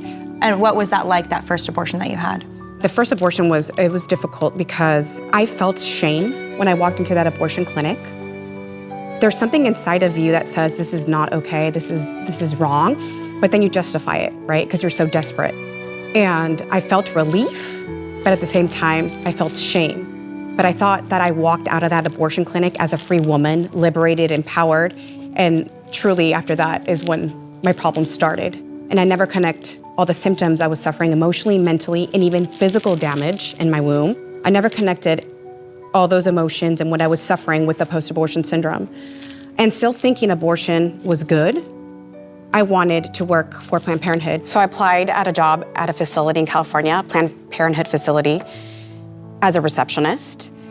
When they learned during my interview that I was post-abortive and that I was bilingual, they hired me illegally as a back office nurse. They told me that 95% of their abortion patients were immigrants that spoke Spanish. They didn't speak any English, and they had never had anybody speak Spanish at their facility, which is very dangerous because none of the consent forms, none of their material was translated into the Spanish language, which is obviously unsafe. And I learned the truth about abortion. It's like the veil was ripped out of my eyes when I had to assist for the first time the abortionist. A 15-year-old patient, she was 3 months pregnant. I stood behind the abortionist's shoulder, and I was really, truly never trained. They just kind of threw me into the procedure. The young girl was crying, she was kicking, and I was instructed before the abortion to ignore all tears because women want other options. Some of them don't want to have abortions, but abortion is their only option. I was trained to never use the word baby, mother, father, he, she. I couldn't even use the word fetus because even fetus gave human dignity. And I was trained to never let them see the screen on their ultrasound. And when I witnessed that first abortion, what I witnessed was like a violent scene. I thought that he would retrieve the cannula because she was kicking, but he didn't, he kept going. And then it kind of dawned on me that he was doing this blindly, this procedure, and it didn't look safe. And then I had to be the abortionist eyes. So I had to grab the biohazard bag that was attached to the vacuum machine, the machine that they use. I went into this hidden room behind the doors of Planned Parenthood, and there was a big Petri dish in front of me. I was instructed to dump the contents inside that Petri dish, and I really thought and I believed that I was gonna look for a sack of tissue because that's what I was told before my 3 abortions. But what I found was a baby just in pieces, and I had to look for the 5 body parts. And as my coworker held each little body part up to the light, I can contemplate all the detail, that the baby was completely formed. I even remember seeing a little hair growing out of the baby's leg. But when I looked at the 5th part and I contemplated the face, I remember seeing the little eyes, the nose, the ears, and the baby's mouth wide open as if this baby was screaming. But nobody can hear this baby's voice, completely voiceless. And she puzzled back this baby's body together, and she said the abortion was successful, the patient can go home, and she just threw that little baby in the garbage. And we just collected babies after each abortion. And after the end of the day, we basically tied the garbage bag and we kept them in a big freezer, and they were converted into blocks of ice until a biohazard would come in monthly to discard them. How late term did the clinic do abortions? They did up to 20 weeks, but the day that I ran out and I was horrified, I was to assist a young girl that was 24 weeks pregnant with twins. I just couldn't do it anymore, and I left. So the books basically, or the advertising said 20 weeks. Sometimes they'd go beyond that, it sounds like. And when you were in that room and assisting with abortions, some of these babies would be fully formed. These are later term abortions, so you're dealing with a baby that's 20 plus weeks old. Yes, even when I would look for the body parts, I could tell if it was a little girl or a little boy because I could see their genital area. And that's when I realized they don't care about women, they don't care about the youth, and what about these little women that are being aborted and killed? You know, where are their rights? How many abortions do you think you helped participate in? Probably about 50. And the last one was the twins. I did not participate in that one, and that's when I ran out. I would cry every day. I didn't understand how my coworkers, how the abortionists, how they were basically working as robots. It looked like they didn't have any emotion. It looked like they were just trying to survive working there. But I could say that working behind the doors of Planned Parenthood is horrifying. You both worked as nurses. Planned Parenthood had you hired illegally, it sounds like. You were working at a Christian hospital, and both were committing abortions on babies 20 weeks and sometimes even older. Jill, you had mentioned that there was a time when you decided to become a whistleblower. What happened in the aftermath? I went public, and Christ Hospital has never denied what I said was true, never sued me because they can't. But after I went public about a year later, I'd been going around the country by this time being asked to speak and saying that they were shelving babies to die in the soiled utility room, and so they created what they called the comfort room. This was a small, nicely decorated room complete with a first photo machine in case parents wanted professional pictures taken of their aborted babies, baptismal supplies in case they wanted their babies baptized, and a foot printer and baby bracelets in case they wanted keepsakes of their aborted babies. And I took pictures of the comfort room. They kept it locked, but I got in one night and took pictures, and you can see them. They're on the internet, Christ Hospital Comfort Room, and that's one of the reasons I eventually got myself fired. And then Patricia, in the aftermath of you leaving after that abortion where they were committing an abortion on twins, and it was so traumatizing, it sounds like, for you, what happened in your aftermath? My aftermath was the pain was so great that I sought to console myself with drugs, and I became a homeless drug addict from the pain of knowing that I was a murderer, basically, and that I was lied to and deceived, and that I murdered my own children. And I lived this life of darkness on the streets. I lived with the cartel, and I was rescued off the street one day when I thought I was gonna die, and I found healing. What are you doing now? Now I travel the world, telling my story, offering women and men, because men need healing too, healing after abortion, there's hope, and I host a pro-life show on television. Jill, what are you doing now? I'm retired. I worked for Susan B. Anthony Pro-Life America for several years and then retired a year ago. I will just say I know because you've helped Live Action over the years, but you spent many years involved in pro-life advocacy after you left Christ Hospital. It's still in our hearts. It always will be. Do you have any questions for each other about your experiences? I do. You mentioned that you had to piece together 5 parts of the body, and I'm curious to know what were they looking for to make sure that you had everything? They had to make sure there was 5 pieces, Yeah, right? So it was the arm, the 2 legs, The torso. Right. So it was the head, the 2 arms, and the 2 legs. I had to make sure the whole baby was complete, that nothing was left behind, because it could result in an infection, and the woman can actually die if any little tissue or any little body parts are left. And then when you were part or you saw the 20-week abortions, were those D&E abortions too? I don't remember. I don't remember that. A lot of my memory's blocked, but a lot of my co-workers would assist the 20-week ones. I would assist the first trimester. I was the one looking for the body parts on those babies. Do you know if those second trimester ones were dismemberment abortions? I think so, yeah. So it sounds like at Christ they were delivering the baby intact, alive. And no, this was dismemberment. Live dismemberment at Planned yes. Parenthood. There was one case of conjoined twins, and induced labor abortion didn't work. And so they had to do a D&E abortion. And even the pro-choice nurses didn't want anything to do with it. Somebody had to draw, the short straw. It wasn't pleasant even for them. Just wanted to ask you what you felt when you held that baby in your arms. Well, it was a surreal experience. It's like, I can't believe this is happening. I can't believe I'm in this world. And it was more of that.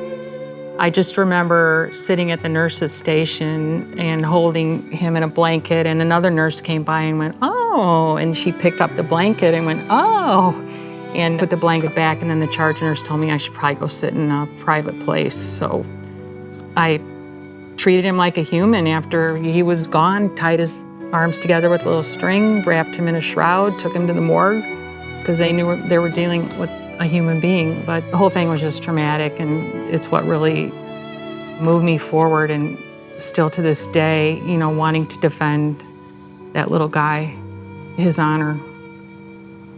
Thank you for sharing your stories. Thank you.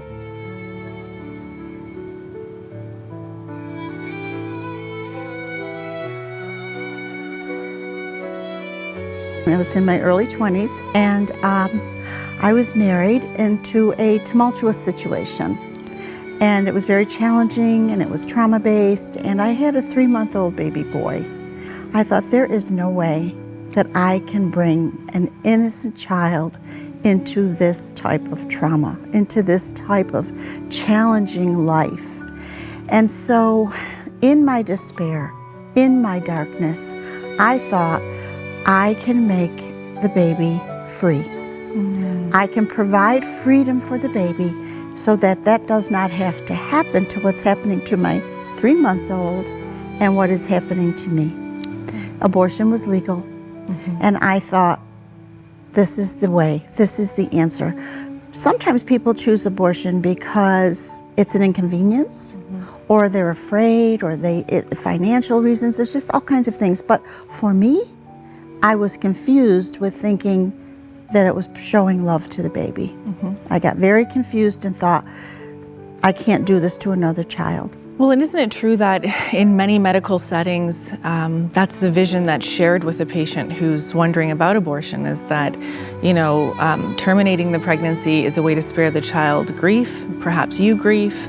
And so there is that very deep, complicated layer, and also a misleading. So, if somebody's not raised with a biblical worldview or doesn't have one and doesn't understand what the Bible says about life beginning in the moment of conception, they don't know when they walk into an abortion clinic and somebody says to them, well, it's not a soul, this is just medical, this is just, a body. Going back to that point in your life, did you have much of a relationship with God? Did you have some spiritual ideas about the sanctity of life, about the value of human life, or anything like that? No, I had absolutely no conception of that. And to make things even worse, I did not want to know God. That was my whole understanding of God at that dark time in my life. Because in those days, there was no support system for anything that a woman might have been going through. Yeah. It was very different than it is now. And so my whole concept of God was, don't talk to me about God, because where's God when it hurts this bad? You see? Yeah. And so I didn't want to know him, and so he was the farthest thing from my mind. So I scheduled this appointment for the abortion, and as I'm going up the clinic stairs and turning the knob, I heard 3 words: don't do it. And I absolutely froze in my tracks. I mean, every cell in my body became paralyzed. As I sit here and talk to you about that today, I almost feel that sense again. That's how real it was to me. Yeah. It was a cold, dark feeling. And I just, like a robot, turned around and went down the stairs and gave birth to that baby. And, I didn't know that it was the power of the living God. I didn't know it was the voice that spoke to me. I didn't know it was the redemption of God. I didn't know anything about that, but what I did know was that I turned around and gave birth to that baby. It's amazing when you look back and, you didn't know it was the voice of God at that stage because you weren't following Jesus yet. But yet something inside of you, your spirit responds. Your spirit responds to the truth of who God is. Amen. And, the whole process with abortion and those journeys, it's such a trickery of the enemy of our souls, of Satan, who seeks to, kill, steal, and destroy life. Amen. And so, it's incredible that you heard from God and that you listened and you stopped. Your journey with God, just, you had more trials to come, but eventually you end up at Bible college. Tell me a little bit more about how that happens. Well, God actually snuck up on me many, many years later. And actually, I had no intention of ever turning to God. But I did go to nursing school. I just decided that I had no way to make a living for myself, so I went back to college. And the day that I went back to college, I had gotten this pin on my coat through some very strange situations. And what it said was, Jesus is the reason for the season. And I didn't want it. And so I went and sat in the front row, and the person that was sitting next to me looked at my pin and said, "Oh, I like that pin," with the strangest smile I ever saw in my life, which I now know is the Jesus grin, but she looked like a Cheshire cat to me at the time. And I took it off and I gave it to her and I said, "Honey, it don't mean nothing to me. You can have it." Little did I know that she was spirit-filled, born-again Christian, and I became her assignment. And so as we partnered off to do things in laboratory, she became my partner. That was an act of God, but our initials were similar, so they put us together. And every time she would come through an exam or every time she would do something well, I'd say, "How did you do that?" And she would say, "He did it." And I thought, everybody's got a normal partner, and I got this, what is this person? She's like driving me crazy. The last thing I want to do is talk about the Lord, and this was all she talked about. And so this went on, and one day I reached into my purse to pull my glasses out, and out flies a $20 bill right up in the air. And I thought, oh my goodness, I haven't seen that kind of money in months, because I was very poor at the time. I had just come through a separation and divorce, and I thought, I don't know where this is coming from. And she saw the panic in my face, and I looked at her, and she did that smile. And I said, "You?" And she said, "No, him." And I thought, oh my goodness. Well, she saw I never had food. She saw I never had anything to drink. And she began to bring me lunch and began to bring me drinks and different things like that. And I, had to tolerate to me, which was this ridiculous person with this ridiculous faith. But she was so kind and she was my partner. So I just was stunned by it. That was September. And then Thanksgiving came around. And I was all by myself in the home. My 2 children were sleeping. And I looked out the window. It was the blizzard like I had never seen. You couldn't even see my car in the driveway. And I had nothing for the children. I had nothing for a Thanksgiving meal. I had no food in the house. As I said, programs were very different 50 years ago. People don't realize that. Right. Yeah. And so I didn't have a family to support me. My mother was in a mental institution for most of my life. My father was trying to deal with that. It was just a really lonely, dark time. And so I'm sitting there thinking, okay, what do I do now? I don't have anything. I don't know what to tell my children. And all of a sudden I hear 9 o'clock in the morning. And I thought, who is out in this weather in New York in the blizzard of the century? And I open the door, and it's her with 3 bags of groceries and a complete Thanksgiving meal. And I couldn't. Now, she had driven over 20 miles to come to me in this blizzard with 6 children at home on Thanksgiving morning. Like her own 6 children? Her own 6 children. And I said, Karen, how did you know? Oh, wow. And she said, I said, please come inside. And I began to weep, and it's feel emotional still. Yeah. And I said, what can I do to repay you? She said, come to church with me. So for 2 years, she drove me back and forth, 20 miles, back and forth, because I had no money to get there myself, until I gave my heart to the Lord 2 years later. Wow. Sharon, the story is so incredible. All I can think is, wow, wow, wow, wow. And, you know, I think about the fact that, you know, you're raised with this perception of God or faith. You know, you mentioned very superstitious. You're raised with that. You experience this trauma while you have kids, and almost, you know, ending the life of a baby. And then these journeys of being a single mom and not having enough. And yet all throughout it, God's pursuing you. Amen. And he loves you so much. Today, you are rebuilding lives with women. You are a biblical counselor. Yes. And that baby that you considered, you know, aborting is an incredible witness of who God is. Sherry Ann, she is a doctor, a chiropractic doctor. She is a national recording artist. She's recorded 9 albums. Yes, is that that's right? Correct. And an author, speaker. An author, speaker, and you speak together. You share about who God is and encourage people to embrace him in their lives. Yes, and if I can just add to that, when I went down and gave birth to that baby stands before us today, as you just said, Sherry Ann. Yeah. And that was a gift that God was not only giving to me, but to his kingdom, because the plans that I had for her were not God's plans for our lives. As Jeremiah 29:11 clearly states, that he has a plan to prosper us, not to harm us, to give us a future, a hope, and a destiny. And he did that in her. He purposed her for such a time as this. And so when I became saved, when the Lord entered my life in that profound way, that's when I decided to do all this recovery work on shame and guilt and depression and fear and anxiety and all these core issues that people struggle with before they know the Lord. Which is how I became a biblical counselor, because yes, I became a registered nurse, but I noticed when I was working with people, they weren't just bleeding physically, they were bleeding emotionally and spiritually. And I thought, how can I help them as the whole person? And that's when I decided to go to Bible college and to get a degree in ministry and counseling and helping people to deal with those issues, abortion and all the things that go with that, to help them become the whole person that God created us to be, because he can purpose our pain.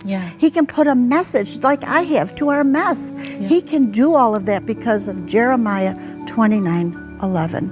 And also that wonderful scripture that says, come to me, all that you are weary and heavy laden, and I will give you rest. That's who he is to all of us if we just open ourselves to him.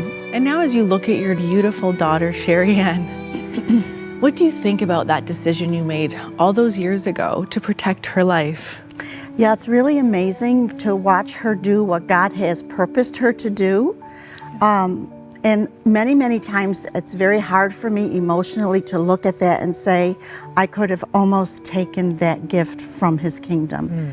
And it's very, I want to say almost painful, but then that feeling leaves me to realize that God is still doing miracles today.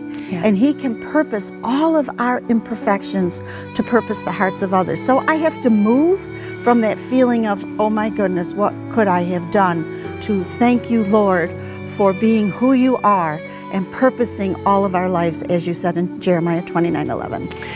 You know, and of course, Sherry Ann, you know what your mom was going through in those moments when she was considering making that decision. You know, your mom, Sharon, was coming from a very difficult upbringing as well as a very traumatic family life in those moments, and felt, you know, I don't think I should bring a child into this situation. Of course, there's great compassion, and so many people do feel that way and are very confused. But as you listen to your mom's story, and I know you've heard it before because you two are in ministry together, you're speakers together, what stirs in your heart when you think about that time when your mom was struggling with these kinds of decisions, as well as after, when she had to become a single mom and raise you kids on her own? The word grace is what comes to mind. You know, grace, all of us need grace. I shared my story here before, and it's a story of me trying to achieve some certain level of perfection, some certain standard, and you realize that all of us fall short. None of us measure up to a perfect, holy God. And that He could love us in spite of ourselves, that He could give us His grace, that He could lay down His life to pay the price for our sin, for our imperfections. And if He can do that to forgive us, how can we not forgive others when they fall short of our expectation or what we think? I'm so grateful that I serve a God that forgives me and gives me mercy and grace, that the only extension of that relationship, the fact that I serve Him, is to give grace and mercy to other people. If I say I'm a Christian, then I need to be like Christ. And so I'm grateful, and I do, by His help, I try to extend grace for all the areas that people fall short, because I fall short. So I understand that. But part of your story is that, you know, in your early life, you gave your heart to the Lord as a child, but in your 20s, you came to a place of surrender. Because you were striving so much. I mean, one of the issues and challenges you had was hearing impairment and a speech impairment. And that actually propelled you to become this very high achiever. Tell us a bit more about that. So here I am, you know, a person that has already an imperfection. I cannot hear fully. Nobody knows this until I'm failing out of school. Once they give me hearing aids and they give me speech therapy, I then begin to soar with my grade. But then I begin to get my worth from how good I do. Look at me, look at what I've done. And so that just drove me to get more awards and more trophies and more tiaras and more accolades and scholarship. And so then it very quickly became all about me and look at me, because as a little child, I was put down and bullied and mocked and made fun of because I didn't speak like the other kids, and I didn't hear, and I didn't pay attention, and I didn't understand. And so now I kind of have this point to prove. And I just kind of catapulted and skyrocketed, but that led me into, a lot of people think of it maybe as a nervous breakdown because it was a breaking point, but really it was a breakthrough.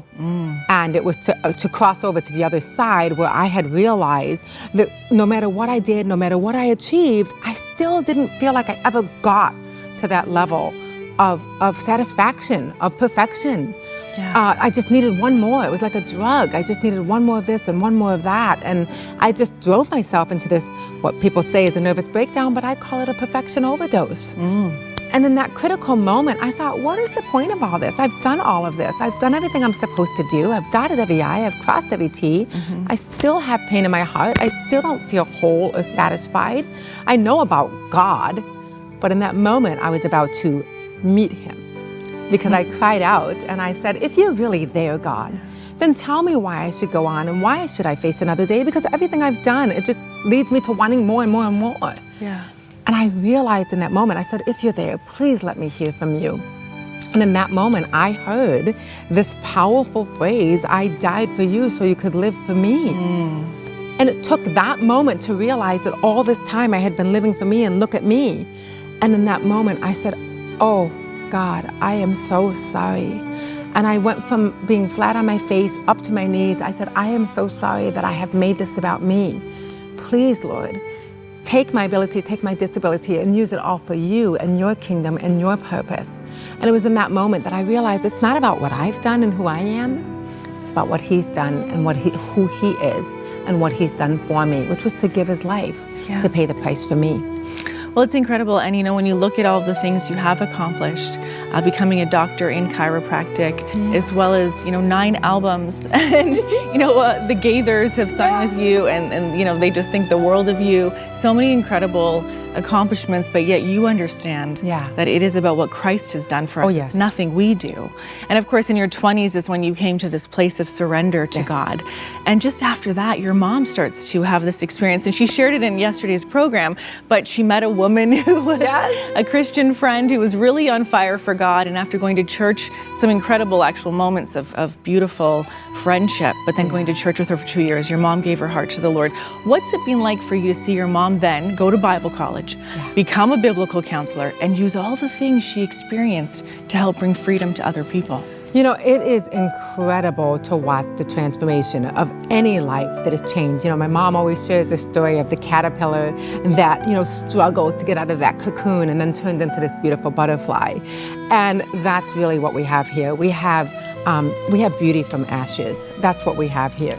And, we have joy that comes from the morning. Now, the scripture says joy comes in the morning, but I say joy comes from the morning, MOURNIG.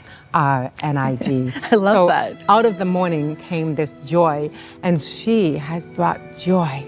I stand on platforms. I'm very grateful. I sing in lovely little churches, but I sing in big major platforms, and I can reach thousands and thousands and thousands of people. She has likewise done that with what she has shared. Her counseling ministry, her teaching ministry has gone out to so many. And I've watched as we suffered so much brokenness, but I've watched as she's brought restoration, healing, helped to bring marriages together, helped to bring families together. And that's something that God has redeemed for her. Because even though that was difficult in her own life, God has used it to help other people's lives. And that is the beauty of the God that we serve. Oh, it certainly is. It makes me think of Jesus, how, on the cross, as he's bearing our sins, there's nothing that Jesus didn't experience. Amen. That, he didn't end up being able to heal us from. Amen. And that reminds me of your journey, all these experiences, and now you've got so much to share with people about what God can do. And you're living proof. We're all living proof here, let's be honest. Well, now you two are out, you do a lot of public speaking as well. And, that public speaking is focused on encouraging people to make pro-life decisions and to go forward with pregnancies and unwanted pregnancies or pregnancies where someone's very afraid. And can I ask you each in turn for a moment to share from your heart what you would want to say to someone right now, that person who's watching, that we know it's a divine appointment and God wants them watching, but that person watching who has an unwanted pregnancy and is unsure about what to do and is considering abortion, what would you say to them? I would say, firstly, you are not alone. Even though you might feel that way, feelings are not necessarily facts. You are not alone. And for me, I look at Sherry Ann and I realize the gift that could have been stolen. And so to whoever is listening, there is a gift in your body. Do not let it be stolen. You have no idea what that baby is about to become. It makes me think of those women who have carried through with that. How many gifts have we destroyed? How many doctors? How many laboratory research scientists? The gifts are endless. How many of those cures for disease, cures for cancer, have we destroyed? That child is a gift. We are a gift from God and to God. And so I would just ask you to trust Him and surrender your thoughts, everything about you that is leading you in that direction to Christ. Because when you surrender to Christ, that is the only time in your life that surrender will be victory. Oh, amen, amen. Sherry Ann, what would you have to share? I would love for that person to know that you're not a mistake, that maybe something happened to create this situation that was a mistake or an accident or an inconvenience or a tragedy, but you are not a mistake. The act or the situation may have been, but not you, and not the child inside of you. There is a plan and purpose for each and every one of us. And just because I am hearing impaired and speech impaired and have a disability, that doesn't make me less valuable. The scripture says He knows the number of hairs on our head, so we are so much more valuable than even the sparrow, the little bird. And then John 10:10, it's the thief who comes to steal, kill, and destroy. But Jesus says, I've come to give you life and life more abundantly. Not perfectly, but abundant in hope, in peace, in joy. And so God will make a way for you. There are all kinds of resources we have. There are organizations. There are people that can come alongside and help you. There's wonderful adoption agencies. There's all kinds of resources we now have. But again, as Mom said, you're not alone. You're not a mistake. He loves you. He sees you. He cares for you. And there's a plan for you. But don't give up. because you'll never get to see that. Though we walk through that valley of the shadow of death, we don't have to fear any evil because he's with us. And the Bible says he'll never leave us nor forsake us, no matter what we feel like. He is with us. I am so thankful for both your hearts. Sharon, Sherry Ann, thank you for sharing so tenderly and openly. And I'm so excited for what God is doing through your lives. Thank you. Thank you.